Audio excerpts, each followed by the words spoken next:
الحمد لله والصلاة والسلام على سيدنا محمد وعلى آله وأصحابه أجمعين.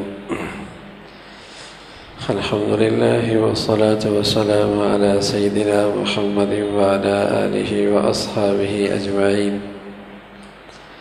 أما بعد فأعوذ بالله من الشيطان الرجيم. بسم الله الرحمن الرحيم. ومن الناس من يشتري لهو الحديث ليضل عن سبيل الله بغير علم ويتخذها هزوا. صدق الله العظيم. اللهم صل على سيدنا محمد النبي الأمي وعلى آله وأصحابه وسلم. اللهم صل على سيدنا محمد النبي الأمي وعلى آله وأصحابه وسلم. میرے معزز مسلمان بزرگوں، عزیز بھائیوں اور امت مسلمہ کی مقدس ماں اور بہنوں، حضرت عبداللہ ابن مسعود، حضرت عبداللہ ابن عمر، حضرت جابر ابن عبداللہ، حضرت عبداللہ ابن عباس رضی اللہ تعالی عنہم، یہ سارے حضرات فرمانے لگے اس آیت کے بارے میں کہ یہ ان کافروں کی مذمت میں آیت آئی ہے، کافروں کی مذمت میں آیت آئی ہے، اور اس میں ایک لفظ ہے لہو الحدیث. اس سے مراد ان حضرات کی رائے کے مطابق یہ ہے گانا بجانا کے آلات، موسیقی کے آلات. حضور علیہ الصلوۃ والسلام فرمایا کرتے تھے بعثت،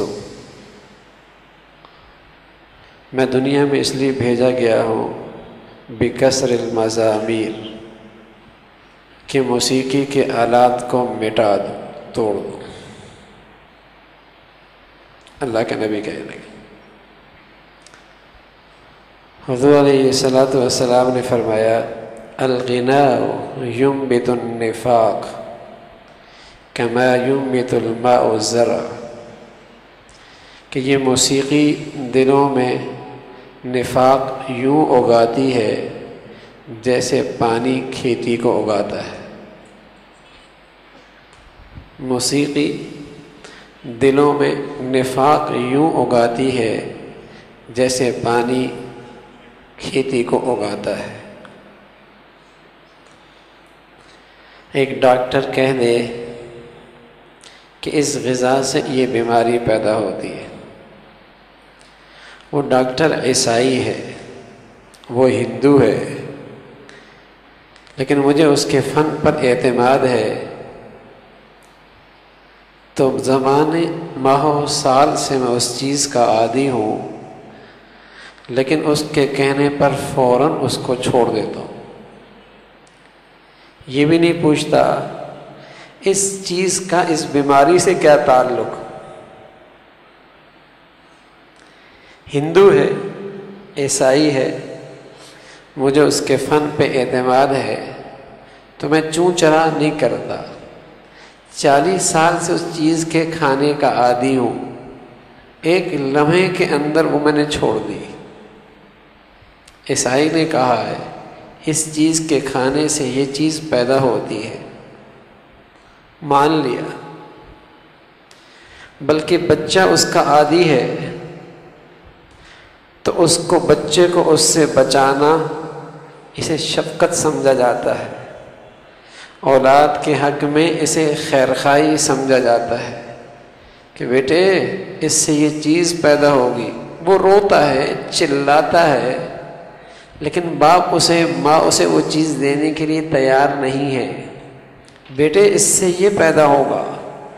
اور یہاں کائنات کا سچا رسول محمد الرسول اللہ، جس کے سچے بولوں کے پیچھے اللہ کا علم ہے، جس کے سچے بولوں کے پیچھے اللہ کا علم ہے، اور جس کی زبان کی بات کے پیچھے وحی کا نظام ہے، وہ کہہ رہا ہے کہ موسیقی سے آدمی میں نفاق پیدا ہوتا ہے.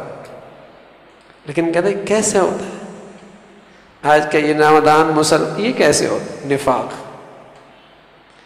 اس ہندو ڈاکٹر کے فن پہ اعتماد ہے، یہودی ڈاکٹر کے فن پہ اعتماد ہے، عیسائی ڈاکٹر کے علم پر اعتماد ہے، اور آج یہ نادان مسلمان کہلانے کے باوجود اپنے نبی پہ اعتماد نہیں کرتا۔ مسلمان کہلانے کے بعد بھی پوچھتا یہ کیسے، کیوں؟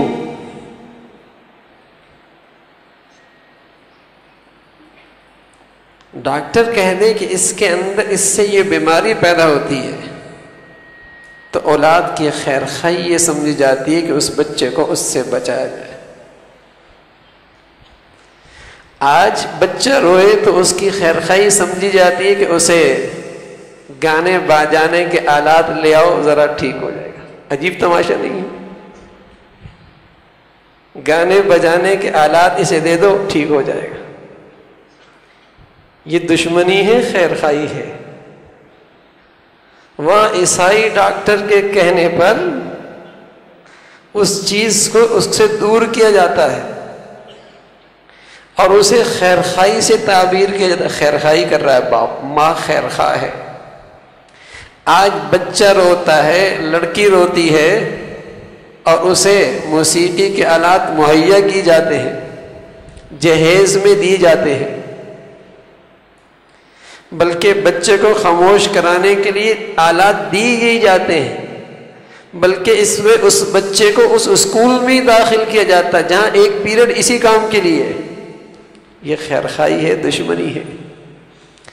یہ اپنی نبی پر اعتماد نہیں، یہ اپنی اولاد کی خیر خواہی نہیں، دو باتوں میں تو ایک ہے نا۔ یا اپنی نبی پر اعتماد نہیں، یا اپنی اولاد سے خیر خواہی نہیں۔ اگر اپنے نبی پر اعتماد ہے اور واقعی اولاد کی خیر خواہی بھی ہے تو پھر مسلمان ان آلات سے اپنے بچوں کو دور رکھتا ہے، اپنے گھروں کو ان گندگیوں سے پاک رکھتا ہے۔ یا تو اسے اپنے نبی پر اعتماد نہیں کہ ہاں اس چیز سے نفاق پیدا ہوتا ہے، اگر اعتماد ہے پھر اولاد کا خیر خواہ نہیں، دشمن بن رہا ہے، اس کے اندر نفاق پیدا کر رہا ہے۔ اگر دونوں چیزیں ہیں کہ اولاد پر شفقت بھی ہے، خیر خواہ بھی ہے، نبی پر اعتماد بھی ہے، تو پھر تو اس کے گھر میں موسیقی کی آوازیں نہیں اٹھ سکتی۔ اللہ کے نبی فرمایا کہ اللہ کو دو آوازیں سخت ناپسند ہیں، ایک وہ جو گانے کے ساتھ راگ اور باجے کی، اور دوسرا مصیبت کے وقت نوحہ کی۔ نوحہ دو ہی وقت ہوتے ہیں، ایک خوشی کا زندگی میں وقت ہوتا ہے اور ایک پریشانی اور غمی کا وقت ہوتا ہے۔ تو خوشی کے موقع پہ مسلمان گانے باجے میں چلا جاتا ہے اور غمی کے موقع میں آج مسلمان نوحہ کرتا ہے، چیختا پکارتا ہے، جزا فضا کرتا ہے۔ تو اللہ کے نبی کہنا کہ اللہ کو یہ دونوں آوازیں سخت ناپسند ہیں، سخت ناپسند ہیں۔ ہیضے کی وبا پھیلی ہوئی ہو اور یہ اعلان ہو جائے کہ فلاں چیز سے ہیضہ پھیل رہا ہے، فلاں چیز سے ہیضہ پھیل رہا ہے، اور کوئی ریڑھی والا وہی پھل لے کے اس کے پاس سے گزر جائے، کیا کہے گا؟ ارے ظالم کیا کر رہا ہے؟ کیوں انسانیت کا دشمن بنا ہوا ہے؟ کیوں انسانیت کو قتل کرنا چاہتا ہے؟ اس چیز میں تو ہیضہ پھیل رہا ہے، اس چیز سے، اس پھل سے، کیوں بیچ رہا ہے اسے؟ یہ کہا جائے گا۔ اگر غلطی سے کوئی بچہ لے کے آ جائے کیا حال ہوگا؟ بیٹے نہیں اس سے ہیضہ پھیل رہا ہے۔ اس غذا سے ہیضہ پھیلنے کا اتنا یقین کہ اس کو بیچنے والا، اس کو لانے والا کم عقل، انسانیت کا بدخواہ، اور میرا بچہ جس گاڑی میں جائے اس گاڑی میں موسیقی کی آوازیں، جس وین میں جائے اس وین میں موسیقی کی آوازیں، جس وین سے آئے اس وین میں موسیقی کی آوازیں، جس اسکول میں جائے وہاں موسیقی کی آوازیں، جس شادی میں جائے اس شادی میں موسیقی کی آوازیں، جہاں چلے جاؤ اس گندگی ملتی ہے۔ جہاں چلے جاؤ. یہ ایسا گناہ رچ بس گیا ہے کہ ایسے آج گناہ بھی کوئی نہیں سمجھتا. اور جسے اللہ کا نبی نفاق کی غذا بتا رہا، چونکہ یہ غذا ہر طرف مہیا ہے، اس لیے انسان آج دو رخ کا ہو گیا. نفاق کی حقیقت یہ لگتا کچھ اور ہے کچھ اور. نفاق کی حقیقت یہی ہے، لگتا کچھ ہے اندر سے کچھ اور ہے. نفاق اسی کا ہے. نفاق دیکھنے میں کچھ اور، اندر سے کچھ اور. آج یہ غذا ہر طرف مہیا ہے، آج ہر طرف انسان دو رخی ہے. دیکھنے میں کچھ اور ہے، حقیقت کچھ اور. میں تو اسے یہ نہیں سمجھ رہا تھا، یہ تو نماز بھی پڑھتا ہے، یہ تو روزے بھی رکھ لیتا ہے. ہاں، اور پھر یہ کیا کیا اس نے ارے میاں نفاق آ گیا نا. موسیقی کی آوازیں جو ہیں اس کے گھر میں، اس کے کانوں سے روز جو ٹکراتی ہیں. حضور علیہ الصلوۃ والسلام تشریف فرمانے لگے ایک وقت آئے گا میری امت کے کچھ لوگوں کی شکلیں مسخ ہو جائیں گی. شکلیں، صبح اٹھیں گے بندر اور خنزیر نظر آئیں گے. عبداللہ ابن عمر نے کہا یا رسول اللہ ما بالوہم، کیا وہ مسلمان نہیں ہوں گے؟ فرمانا نا، وہ گواہی دے دیں گے اللہ الہ الا اللہ وانی رسول اللہ ویصومون، فما بالوہم یا رسول اللہ، وہ اللہ کی وحدانیت کی گواہی بھی دیں گے، مجھے اپنا رسول، مجھے اللہ کا رسول بھی مانیں گے، اور وہ روزے بھی رکھیں گے. یا رسول اللہ پھر ان کے ساتھ یہ کیوں معاملہ ہوگا؟ فرمایا وہ راگ باجے کے عادی ہوں گے، شراب پینے میں رات گزاری ہوگی، صبح ان کی شکلیں مسخ ہو جائیں گی. تو یہ غذا ہے نفاق کی جو آج ہر طرف موجود ہے، ہر طرف موجود ہے. حضرت نافع فرمانے لگے عبداللہ ابن عمر رضی اللہ تعالیٰ گزر رہے تو آواز آئی راگ بازی کی، آپ نے انگلیاں ڈال دی. دور تر جا کر مجھ سے کہنے لگے نافع آواز تو نہیں آ رہی؟ میں نے کہا نہیں. کہا اچھا. ایک مرتبہ میں حضور علیہ الصلوۃ والسلام کے ساتھ گزر رہا تھا، اللہ کے نبی کے کان میں ایسی آواز ٹکرائی، آپ نے فوراً انگلیاں دے دی تاکہ یہ کہیں آواز میرے کانوں میں نہ آئے. اللہ اکبر. اس موسیقی سے آدمی کا باطن گندا ہو جاتا ہے، نفاق آ جاتا ہے. نفاق اس لیے آج ظاہر کچھ اور لگتا ہے لیکن باطن شیطانی آواز سے مانوس ہے، شیطانی آواز سے مانوس، چھوٹتی نہیں یہ گندگی، عادت بنی ہوئی ہے. اور آج تو یہ گندگی ہر طرف پھیلی ہوئی ہے، ہر طرف پھیلی ہوئی.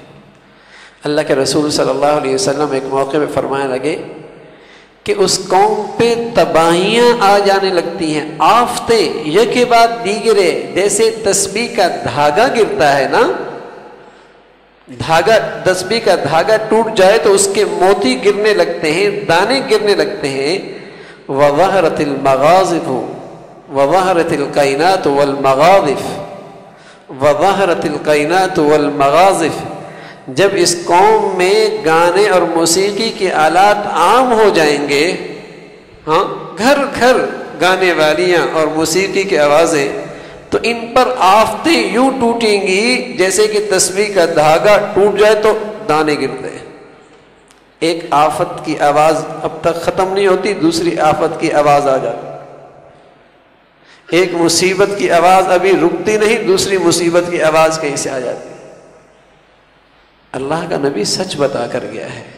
آپ علیہ الصلوۃ والسلام نے فرمایا ایک وقت ایسا آئے گا کہ اذ اتخذ الفیء دولا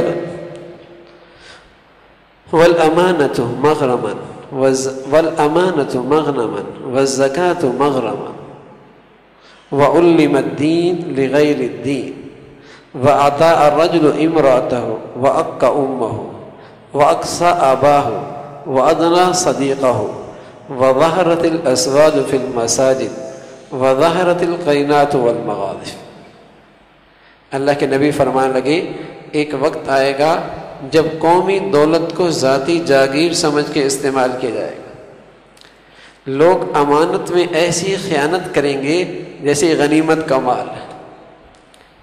لوگ زکوٰۃ کو بوجھ سمجھیں گے، ٹیکس سمجھیں گے. لوگ دنیا کمانے کے لیے دین کی معلومات اکٹھی کریں گے، بیوی کی اطاعت ہوگی، ماں کو دھکے دیے جائیں گے، دوستوں کو قریب کیا جائے گا، باپ سے نفرت کی جائے گی، دوستوں کو خیر خواہ، باپ سے نفرت، وَأَقْصَى أَبَاهُ أَدْنَى صَدِيقًا وَظَهَرَتِ الْأَصْوَاتُ فِي الْمَسَاجِدِ، مساجد میں آوازیں بلند ہونے لگ جائیں گے، وَظَهَرَتِ الْقَيْنَاتُ وَالْمَغَازِفُ، اور ہر جگہ موسیقی کے آلات عام ہو جائیں، شاید ہی کوئی ڈرائنگ روم خالی ہو، اس سے کھولتی ہی سب سے پہلے موسیقی کی آواز، گاڑی میں بیٹھتی، جہاز میں بیٹھتی، ہر طرف موسیقی کی آواز، جسے اللہ کا نبی کہہ رہا کہ اللہ کو سخت ناپسند آواز ہے، جسے اللہ کا نبی کہہ رہا کہ موسیقی آدمی میں نفاق پیدا کرتی ہے۔ حضرت فضیل ابن عیاض رحمۃ اللہ علیہ فرمایا کرتے تھے، الغنا رقیۃ الزنا، گانا، موسیقی یہ زنا کا منتر ہے، منتر، یہ زنا کا منتر ہے، اس سے شہوت بھڑکتی ہے اور آدمی آہستہ آہستہ ناپاک ہونے لگتا ہے، اس کی عفت پاک دامنی خطرے میں پڑ جاتی ہے، یہ منتر ہے زنا کا۔ تو وظہرت القینات والمغازف، موسیقی کے آلات عام ہو جائیں، وشرب الخمور، شرابیں پی جائیں، ولبس الحریر، لوگ ریشم پہنیں گے، وساد القبیلۃ فاسق، بدترین آدمی ان کا وڈیرا اور سردار ہو، وکان زعیم القوم ارذل، قوم کا لیڈر سب سے خسیس گندا آدمی ہو، وَأُكْرِمَ الرَّجُلُ مَخَافَةَ شَرِّهِ، اس کے شر سے بچنے کے لیے لوگ اس کی عزت کریں گے، دلوں میں عزت نہیں ہوگی، اس کے شر سے بچنے کے لیے، وَأُكْرِمَ الرَّجُلُ مَخَافَةَ شَرِّهِ وَلَعَنَ آخِرُ هَذِهِ الْأُمَّةِ أَوَّلَهَا، اور یہ آخری طبقہ پہلے طبقے کو برا بھلا کہے گا، وَتَشَبَّهَتِ النِّسَاءُ بِالرِّجَالِ، عورتیں مردوں کا روپ بنا لیں گی، ان کا روپ ڈھال لیں گی، وَتَشَبَّهَ الرِّجَالُ بِالنِّسَاءِ، اور مردوں کو عورت بننے کا شوق پیدا ہوگا، وَتَشَبَّهَ الرِّجَالُ بِالنِّسَاءِ، تو اللہ کے نبی کہنے لگے فَتَرَبَّصُوا عِنْدَ ذَلِكَ رِيحًا حَمْرَاء وَخَسْفًا وَقَصْفًا وَآيَاتٍ كَتَتَابَعَ كَنِظَامٍ قُطِعَ سِلْكُهُ فَتَتَابَعَ، پھر آفتیں ٹوٹیں گی، اور یوں جیسے تسبیح کا دھاگا ٹوٹے تو موتی گرتے ہیں، یوں ان پہ آفتیں ٹوٹیں گی، ہر طرف سے آفات کی آوازیں ہیں، اب ایک کے بعد دیگرے مصیبتیں، نحوست ہو گئی پورے معاشرے کے اندر، پورے معاشرے، دو گناہ تو ہمارے معاشرے میں ایسے رچ بس گئے کہ پناہ ہے، پناہ ہے، ایک ہر جگہ آپ کو بے نمازی ملے گا، یہ گناہ بھی کھلے عام، اور دوسرا آپ کو ہر جگہ کھلی بے حیائی ملے گی، اس نے پوری فضا کو منحوس کر دیا، پوری فضا کھلے عام بے نمازی اور بے حیائی، جس سے پوری فضا میں نحوست آ گئی۔ تو میرے عزیزو، اللہ کے رسول صلی اللہ علیہ وسلم فرمانے لگے کہ نفاق اس سے پیدا ہوتا ہے، نفاق اس سے پیدا ہوتا ہے، یہ زنا کا منتر ہے، فضیل فرمانے لگے زنا کا منتر ہے۔ اولاد کی خیر خواہی کیا ہے میرے عزیزو؟ اس منتر سے انہیں بچایا جائے، اس نفاق سے اسے بچایا جائے، اس نفاق سے اسے بچایا جائے۔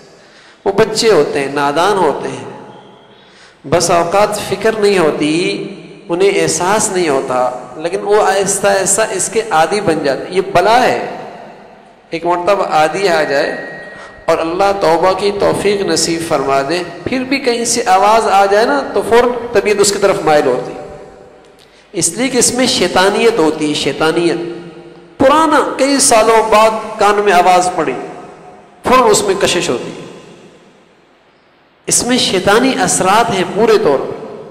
اس لیے اللہ کے نبی صلی اللہ علیہ وسلم فرمایا کرتے اللہ کو یہ آواز سخت ناپسند ہے۔ بلکہ کسی قوم کی پستی اور ذلت کی نشانی یہ ہے، کسی قوم کی پستی اور ذلت کی نشانی یہ ہے کہ اس قوم کے نوجوانوں کے ہاتھ میں یہ راگ بازی آ جائے، طبلہ اور سرنگی کا وادی بن جائے۔ آؤ میں تجھ کو بتاؤں تقدیر امم کیا ہے، شمشیر و سنان اول تاؤس رباب آخر۔ بتاؤں کسی قوم کی عزت، عروج، بلندی، اس کی نشانی کیا ہے کہ جب اس کے ہاتھوں، نوجوانوں کے ہاتھ میں تیر ہو، تلوار ہو۔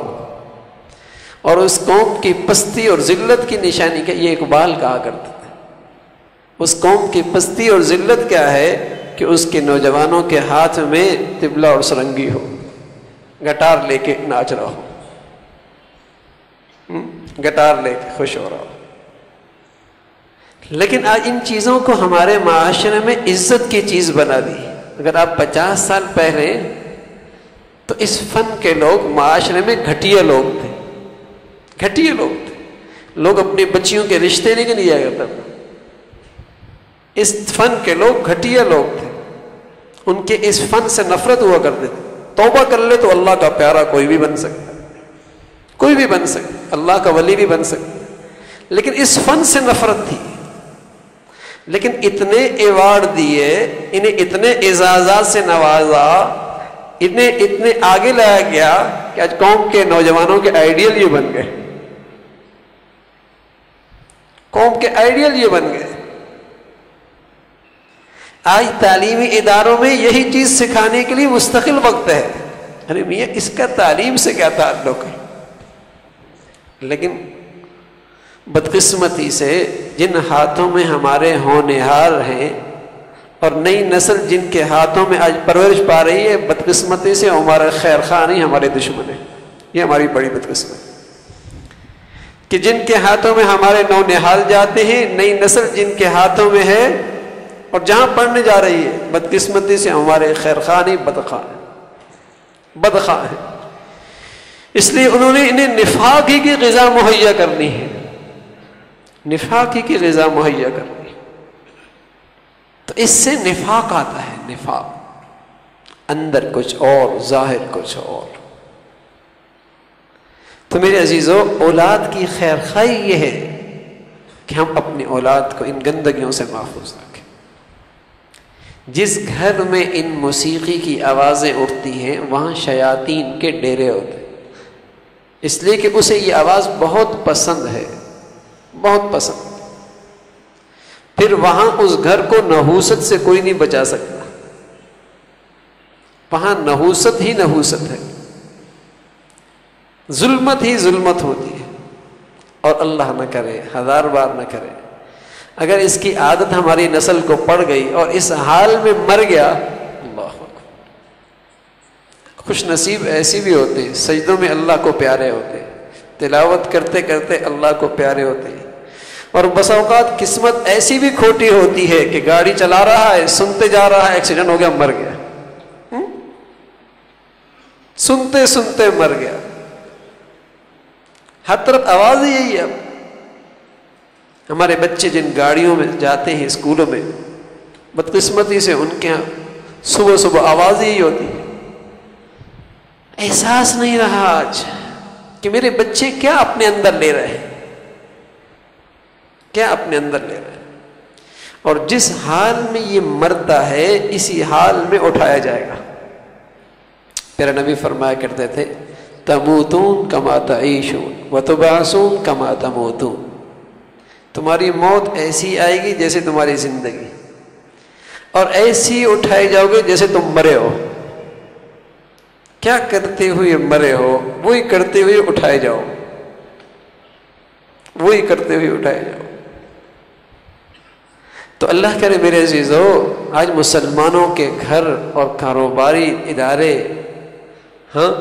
ان گندی آوازوں سے پاک ہو جائے۔ اس کی بڑی نحوست ہے، طبلہ اور سرنگی، راگ باجا، یہ اللہ کو سخت ناپسند ہے۔ رسول اللہ صلی اللہ علیہ وسلم فرمایا کرتے تھے، بعثت بکسر المزامیر میں ان موسیقی کے آلات کو مٹانے کے لیے، توڑنے کے لیے آیا ہوں۔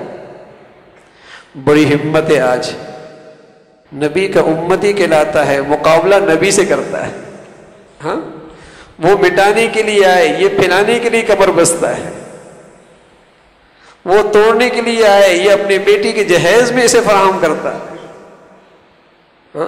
وہ ختم کرنے کے لیے آئے، یہ اسے اپنے گھر میں سجاتا ہے۔ بڑی ہمت ہے اس کی۔ فما اصبرهم علی النار، بڑی ہمت ہے، آگ پہ نہ جانے کیسے صبر کرے گا۔ تو آج اس گناہ کا احساس مٹ گیا، احساس مٹ گیا کہ یہ کتنا بڑا گناہ ہے۔ اس لیے بسا اوقات خود عادی نہیں ہوتا، لیکن ایسے ماحولوں میں چلا جاتا ہے، شادی میں گانا چل رہا ہے، چونکہ احساس نہیں کہ گناہ ہے، شریک ہو جائے گا، شریک ہو جائے گا۔ ارے میاں، مومن آدمی ہے، ایمان کا تقاضا ہے، ایمان کا تقاضا ہے کہ ہاتھ سے روک لے، اتنی طاقت نہیں تو کم از کم زبان سے کہہ دے، اگر اتنی بھی طاقت نہیں، آخری درجہ یہ کہ اس سے گھن تو کھا، نفرت تو کر، اپنے آپ کو تو اس گندگی میں شریک نہ کر۔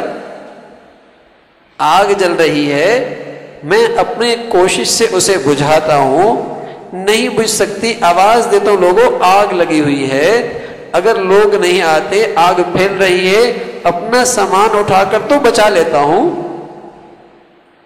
آگ لگی ہوئی ہے۔ اس کا ایسی گندگی کا احساس ایسا نکلا کہ اس میں شرکت ہو جاتی ہے۔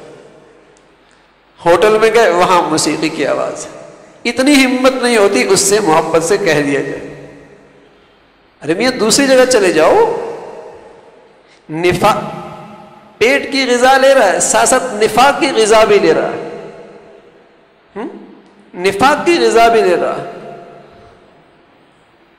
تو چونکہ اس کا احساس مٹ گیا، اب یہ گناہ عام ہوتا چلا جائے، عام ہوتا چلا جائے، نہ اپنے گھروں کے اسے محفوظ کر رہے، نہ بڑے ذمہ دار اس کو روکنے کی کوشش کر، عام ہوتا چلا جائے۔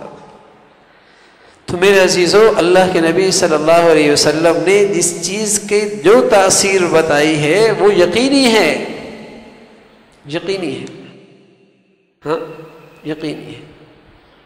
آج کسی بھی فن والا بتا دے کہ اس سے یہ ہوگا، کیسے مان لیتے، لیکن یہ اللہ کا نبی بتا دے، اپنے نبی پہ اعتماد اتنا کمزور ہو گیا، بھئی یہ اس کا آپس میں کیا جوڑ ہے نفاق اور موسیقی کا۔ صحابہ رضوان اللہ علیہ مجمعین، جن کو اپنے نبی پر بڑا اعتماد تھا، اتنا اعتماد تھا، اتنا اعتماد تھا، کوئی بات عقلوں سے کتنی ہی بلند کیوں نہ ہو، لیکن نبی کی زبان سے نکلی ہو، مجال ہے کہ کہیں کیوں، کیسے ہو سکتا۔ روایت میں آتا ہے جب حضور علیہ الصلوۃ والسلام معراج پہ تشریف لے گئے اور رات کے تھوڑے سے حصے کے اندر بیت المقدس گئے اور بیت المقدس سے آسمانوں پہ گئے اور جنت کی سیر کرا کر کے واپس تشریف لے آئے، اس وقت کا روشن خیال، عقل کے گھوڑے دوڑانے والا ابو الحکم، جس کا نام بعد میں ابو جہل پڑا، ہاں، وہ دوڑتا ہوا حضرت ابو بکر کی خدمت میں آیا رضی اللہ تعالیٰ، کیا سنا تمہارا ساتھی کیا کہہ رہا ہے؟ اس کا خیال تھا کہ آج تو ابو بکر اس کا ساتھ چھوڑ دے گا، کہ یہ بھی کوئی بات ماننے کی ہے کہ رات کے تھوڑے حصے میں بیت المقدس، پھر آسمانوں پہ، اور پھر جنت کی سیر، پھر اسی گھڑی واپس آ گئے، آج تو ابو بکر اس سے برات کا اعلان کر دیں گے۔ وہ دوڑتا ہوا آیا، کہا سنا آپ کا ساتھی کیا کہہ رہا ہے؟ کیا کون؟ کہ وہی محمد ابن عبداللہ، وہ یہ کہہ رہا ہے کہ رات کے حصے میں بیت المقدس چلا گیا، مکہ سے بیت المقدس، اور پھر آسمانوں پہ چلا گیا، پھر جنت کی سیر کی، پھر اس گھڑی واپس آ گیا، کوئی ماننے والی بات ہے؟ تو حضرت ابو بکر فرمانے لگے، اگر یہ بات محمد ابن عبداللہ کی زبان سے نکلی ہے تو پھر اس نے سچ کہا ہے، اگر انہوں نے کہا ہے نا پھر سچ کہا، پھر اس میں دوسری رائے نہیں۔ یہ ہے ایمان، یہ ہے ایمان۔ تو میرے عزیزو، اگر ہمارا نبی کہہ رہا ہے الغناء ينبت النفاق، کہ گانے سے اور موسیقی سے نفاق پیدا ہوتا ہے. اللہ، پھر سچ ہے یہ بات کہ اندر کا باطن تباہ ہو جاتا ہے، باطن تباہ ہو جاتا ہے. تو اپنی زندگیاں، اپنے بچوں کی زندگیاں اس سے بچانے کی ضرورت ہے، بچانے کی ضرورت ہے. پھر جہاں ہمارے بچے آج جا رہے ہیں میرے عزیزو، سچ یہ ہے کہ وہاں ان کا یہ دعویٰ ہی نہیں، ان کا اس بات پہ اصرار ہی نہیں کہ آپ کے بچے ہمارے پاس آ کر اللہ کے بنیں گے یا اللہ کے رسول کے بنیں گے، یا ان کے اندر ایمانی اسلامی قدریں زندہ ہوں گی، ان کا ایمان اور پختہ ہوگا. ان کا یہ دعویٰ ہی نہیں ہے. بلکہ اگر ہم نے نئی نسل کو یوں ہی چھوڑ دیا تو خطرہ ہے کہ کچھ عرصے کے بعد یہ نئی نسل کہے گی ایمان اور کفر کوئی چیز نہیں ہے، شرک اور توحید کوئی چیز نہیں ہے، رسالت اور خاتم الرسل کوئی چیز نہیں ہے. ان کیا یہ سب چیزیں بیکار ہو جائیں گی، اس لیے کہ اس نسل کو ایسے ماحول میں جہاں پڑھایا جا رہا ہے وہاں کوئی رسالت، کوئی رسول، کوئی محمد، کوئی صلی اللہ علیہ وسلم، کوئی اللہ کی عظمت، ان چیزوں کے تذکرے نہیں ہیں، بلکہ ان کی عظمت کو مٹانے کی سرتو کوشش ہے. یہی وجہ ہے جب یہ نسل یہاں سے نکلتی ہے اور کسی دوسرے ملک میں جاتی ہے تو اس کی شادیاں ہندوؤں کے ساتھ بھی ہوتی ہیں، عیسائیوں کے ساتھ بھی ہوتی ہیں، سکھوں کے ساتھ بھی ہوتی ہیں، قادیانیوں کے ساتھ بھی ہوتی ہیں.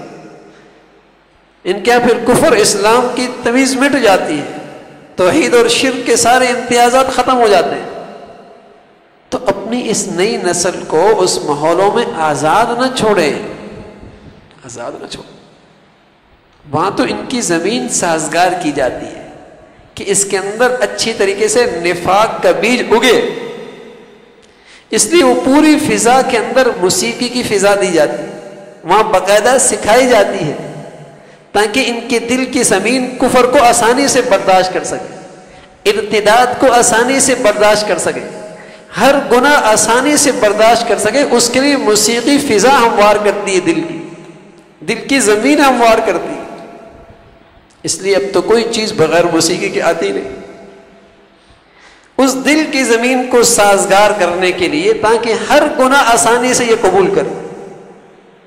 اور ہو رہا ہے جو پہلے 20 سال 30 سال پہلے جو گناہ ہمیں بے چین کرتے تھے، اب وہ سلو پوائزن کے ذریعے دل کی زمین ایسی سازگار ہو کہ سب قبول ہو گئے، سب قبول ہو گئے. اس لیے کہ جب ٹی وی کھولی موسیقی کی آواز کان میں، جب ٹی وی کھولی وہاں بےہودہ تصویر آنکھوں کے سامنے، تو برداشت ہو گئی نا. اب سڑکوں پہ کتنی بےہودگی کیوں نہ ہو برداشت ہو جاتی، بلکہ لگانے والے مسلمان ہیں، مسلمان لگانے والے مسلمان ہیں. پتہ نہیں ان کے اپنے بچوں کا کیا حال ہے. تو اس قدر زمین سازگار ہو گئی کہ ہر گناہ برداشت. تو میرے عزیزو، ضرورت ہے کہ ہم اپنے گھروں کو ان آلات سے پاک کریں، ان گندگیوں سے پاک کریں.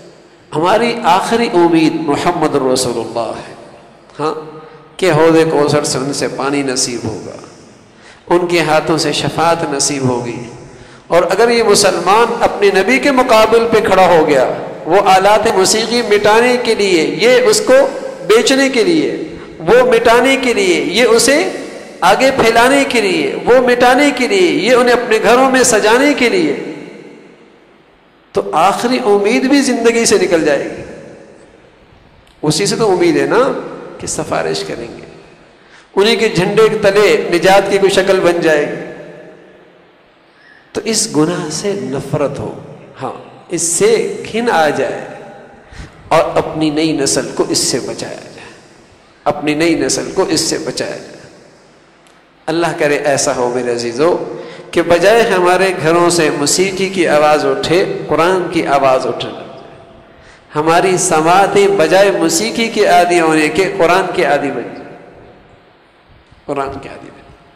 پہلے مسلمان تہجد کے وقت مسلمان گھرانوں میں قرآن کی تلاوت کی آواز اٹھا کرتے تھے تہجد کے وقت، اور اتنی کثرت سے گھروں میں ماں بہن بیٹیاں تلاوت کیا کرتی تھیں کہ کوئی شخص مدینہ منورہ میں مسجد نبوی کے لیے تہجد میں نکلتا تو اسے ایسی آواز آتی جیسے شہد کی مکھیاں اڑ رہی ہوں تو بن بناٹ کی آواز آتی. ہر گھر سے قرآن کی تلاوت، ماں بھی، بہن بھی، بیٹی بھی. سبحان اللہ، تلاوت قرآن کی. تو بتائیے وہ نئی نسل کتنی ماں باپ کی آنکھوں کی ٹھنڈک بنتی ہوگی، اور اس گھر میں کتنا نور ہوتا ہوگا، کتنا نور ہوتا ہوگا. اس لیے کہ رسول اللہ صلی اللہ علیہ وسلم نے ہمیں اپنی سچی زبان سے بتایا جہاں قرآن کی تلاوت ہوتی ہے وہاں فرشتوں کا ہجوم ہو جاتا ہے، اور وہ ہجوم ہوتے ہوتے آسمانوں تک پہنچ جاتا ہے. اور جن گھروں میں قرآن کی تلاوت ہوتی ہے وہ آسمان والوں کے لیے یوں چمکتے ہیں جیسے زمین والوں کے لیے آسمان کے ستارے چمکتے ہیں. ایسے چمک ہوتی ہے آسمانوں پر ان گھروں میں جہاں تلاوت ہو رہی ہو. کیسے مبارک گھر جہاں ایسے قرآن کی آواز آ رہی ہے. مرد بھی عورت بھی قرآن کی تلاوت کیا کرے. یہ جو قرآن میں آپ دیکھتے ہیں نا منزلیں، 1 منزل 2 منزل 7 منزلیں، یہ 7 منزلیں مسلمانوں کی تلاوت کے معمول تھے کہ 1 منزل روز پڑھ لیا کرتے، 7 دنوں میں ان کے قرآن ختم ہو جایا کرتا. ایسی تلاوت ہوتی تھی گھروں میں. اللہ کا کلام، اللہ کی کلام کی تلاوت. سبحان. تو اللہ کرے میرے عزیزو ہماری طبیعتیں پھر قرآن کی طرف مائل ہو جائیں.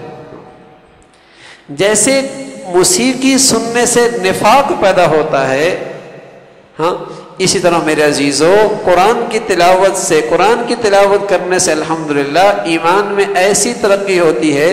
اکرمہ فرمایا کرتے تھے رضی اللہ تعالیٰ عنہ، جو شخص قرآن کی تلاوت کا عادی ہو وہ بڑھاپے کے جس حصے میں پہنچ جائے اللہ اس کی عقل کو سلامت رکھتے ہیں. اس لیے آخری عمر میں قرآن کی تلاوت کثرت سے کی جائے کہ قرآن کے نور کی برکت سے اس کی عقل کی روشنی باقی رہتی ہے، اس کے دل میں قوت اور توانائی رہتی ہے. جس عمر میں چلا جائے اس کا حافظہ، اس کی عقل سلامت رہتی ہے.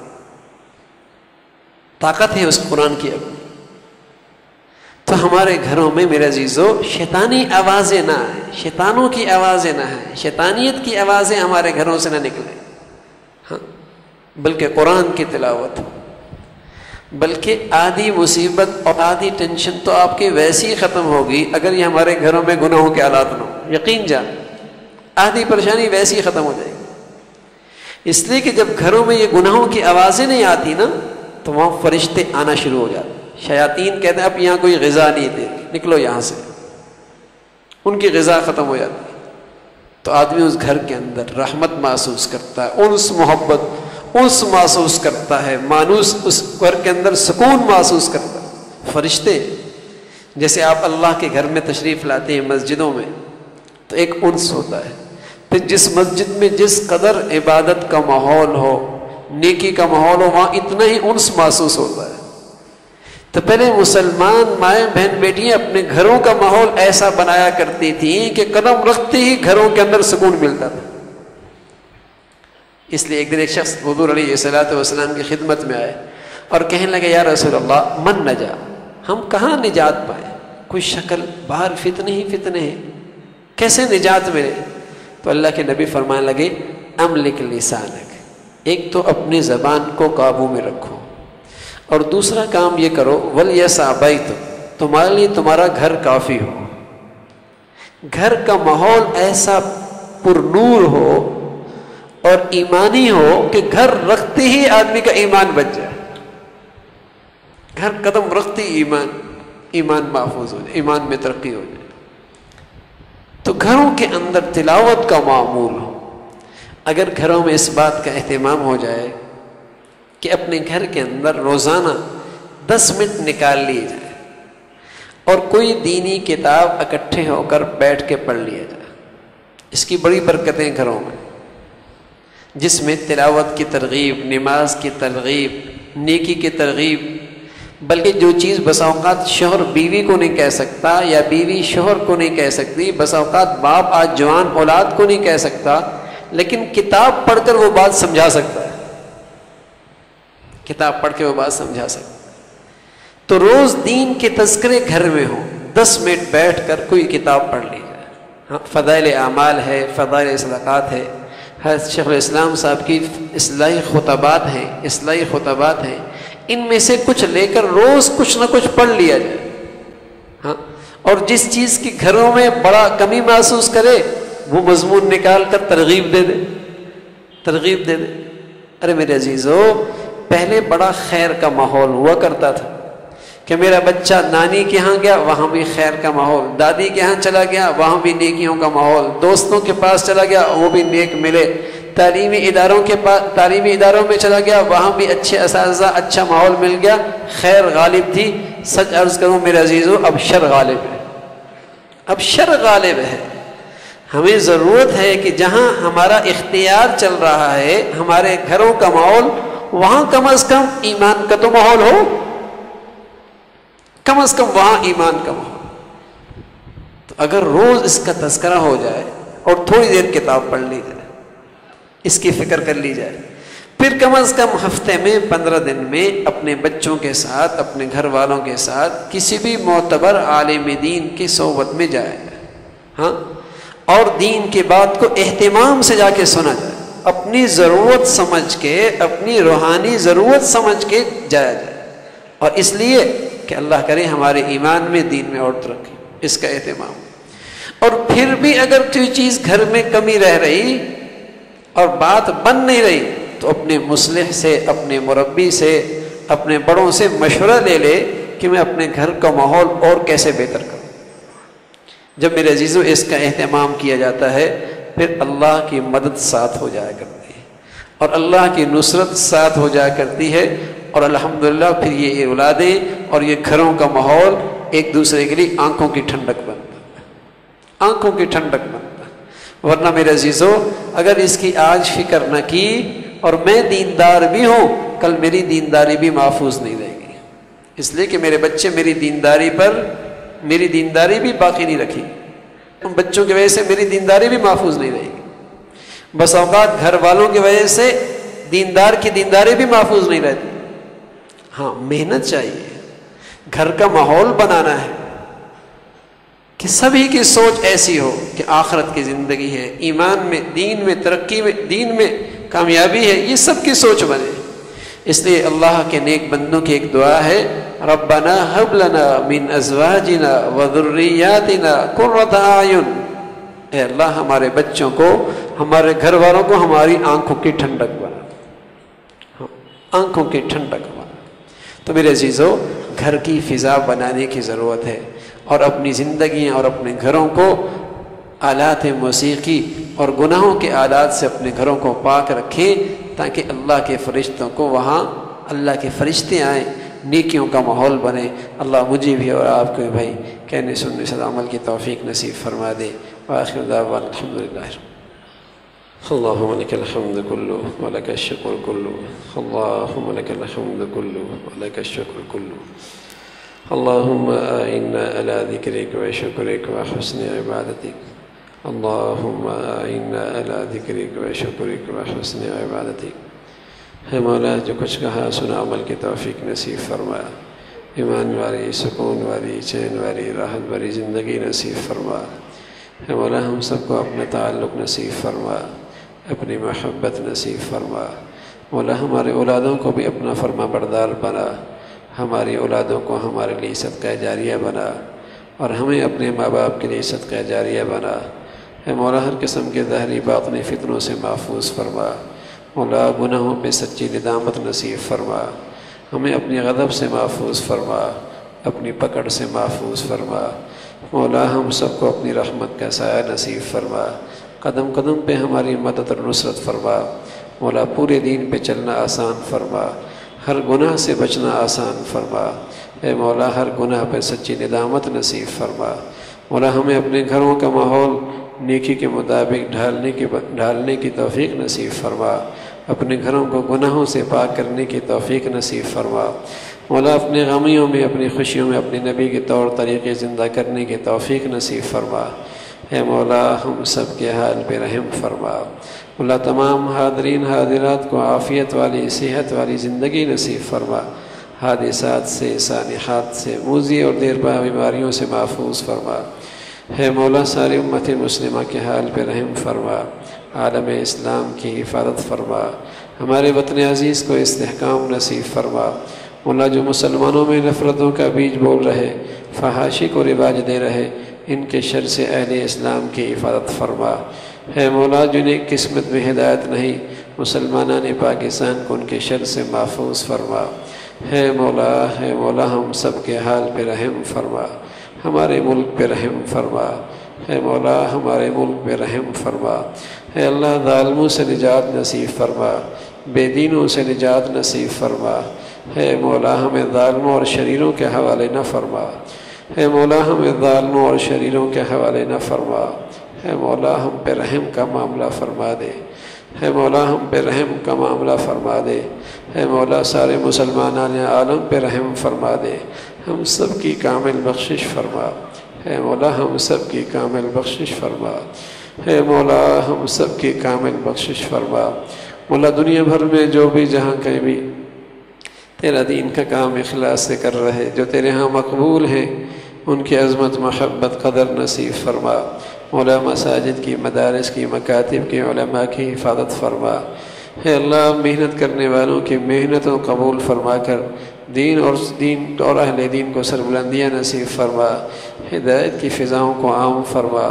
مولا ہماری زندگیاں صلاحیتیں اخلاص کے ساتھ قبول فرما، اپنی رضا کے لیے قبول فرما۔ مولا ہمیں محروم نہ فرما، ہے مولا ہمیں رسوا نہ فرما، ہم سب کے حال پہ رحم فرما۔ ربنا تقبل منا انك انت السميع العليم وتب علينا انك انت التواب الرحيم، وصلى الله على سيدنا محمد وعلى آله وأصحابه أجمعين برحمتك يا رب۔ میرے آقا میرے رہبر مہرباں، میرے آقا میرے رہبر مہرباں، زندگی کو تا ابد ممنون احسان کر دیا تو نے، اے خیر البشر انسان کو انسان کر دیا۔ زندگی کو تا ابد ممنون احسان کر دیا تو نے، اے خیر البشر انسان کو انسان کر دیا۔ میرے آقا مہرباں، میرے آقا مہرباں، میرے آقا مہرباں، میرے آقا مہرباں، زندگی کو تا ابد ممنون احسان کر دیا تو نے، اے خیر البشر انسان کو انسان کر دیا۔ وہ قبائل جن میں صدیوں سے تھی باہم دشمنی، وہ قبائل جن میں صدیوں سے تھی باہم دشمنی، تو نے ان کو یک دل و یک رنگ و یک جاں کر دیا تو نے ان کو یک دل و یک رنگ و یک جاں کر دیا۔ میرے آقا مہرباں، میرے آقا مہرباں، میرے آقا مہرباں، میرے آقا مہرباں، زندگی کو تا ابد ممنون احسان کر دیا تو نے، اے خیر البشر انسان کو انسان کر دیا۔ ابری رحمت بن کے یوں برسا تیرا خلق عظیم، ابری رحمت بن کے یوں برسا تیرا خلق عظیم، وحشیوں کو پاسبان علم و عرفان کر دیا، وحشیوں کو پاسبان علم و عرفاں کر دیا. میرے آقا مہرباں، میرے آقا مہرباں، میرے آقا مہرباں، میرے آقا مہرباں، زندگی کو تا ابد ممنون احسان کر دیا. تو نے اے خیر البشر انسان کو انسان کر دیا. جو بچھاتے تھے تیری راہوں میں کانٹے روز و شب، جو بچھاتے تھے تیری راہوں میں کانٹے روز و شب، تو نے ان کی زندگی کو گل بدامہ کر دیا. تو نے ان کی زندگی کو گل بدامہ کر دیا. میرے آقا مہرباں، میرے آقا مہرباں، میرے آقا مہرباں، میرے آقا مہرباں، زندگی کو تا ابد ممنون احسان کر دیا. تو نے اے خیر البشر انسان کو انسان کر دیا. صدق کو تو نے بنایا صبح صادق کا امین، صدق کو تو نے بنایا صبح صادق کا امین. عدل سے تاریکی شب میں چراغاں کر دیا. عدل سے تاریکی شب میں چراغاں کر دیا. میرے آقا مہرباں، میرے آقا مہرباں، میرے آقا مہرباں، میرے آقا مہرباں، زندگی کو تا ابد ممنون احسان کر دیا. تو نے اے خیر البشر انسان کو انسان کر دیا. زندگی کو تا ابد ممنون احسان کر دیا.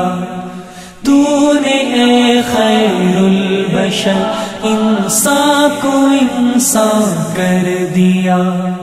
میرے آقا میرے آقا میرے رہبر مہرباں، میرے آقا میرے آقا میرے رہبر مہرباں،